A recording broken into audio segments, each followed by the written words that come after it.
نفسه وواحد لبنا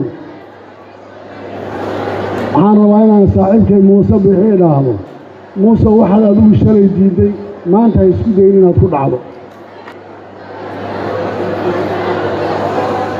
arinta midnimada markaan ka hadlayo waxaan rabaa inaan qodob yar ku daro oo soo qaato oo aan ka hadlo dagaalada ka socda Laascaano oo aan isleeyahay ma aha dagaal loo baahnaa dagaal loo baahan yahay ma aha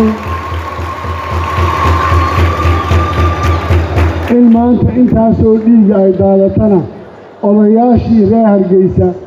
ee shalay calanka keenay haddii maanta lagu yidhaahdo xaalad noocaasa burbur noocaasi ka jira xabaasha mayna qabteena way ka soo bixi lahaayeen waa midaas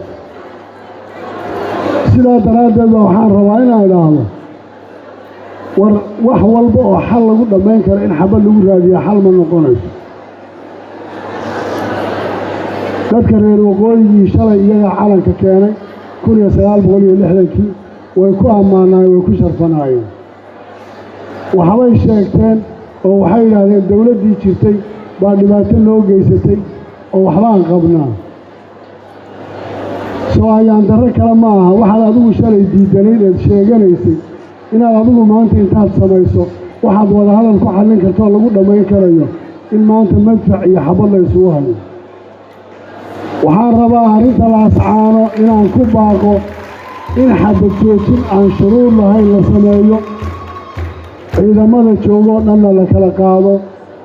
dadkuna khiyaarkooda ay qaadan doonaan aftiyaa la weydiin doonaa way codayn doonaan dawladda Soomaaliyeedna mas'uuliyad baa ka saaran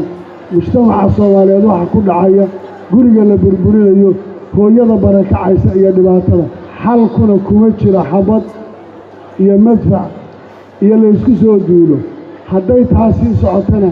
cid waliba wax kala dhexdeeda ka sii dhacayo ma istaagayso nafsigu waa wax aad u dhibadan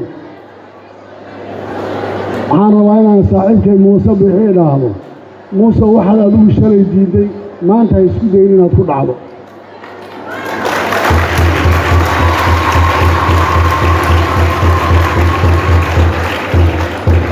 dadka haloo raadiyo wax walba oo dhacayo wada hadal in loo geysto in laga wada hadlo in xal labadeed loo gaaro taasaa xalku ku jira taasay Soomaalinimadu jirtaa taasaan ka wada shaqaynaynaa haddii shalay laydin dulmiyey waan idiin soo hooyanaynaa waxaan idin leenahay raalli ka ahaada idinma qabato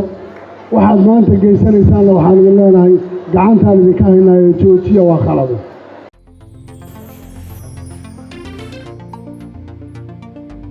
kani waa Premier Wallet waa habka ugu fudud ugu casrisan uguna ammaansan ee aad wax ku iibsan karto Premier Wallet fududeeyaha nolosha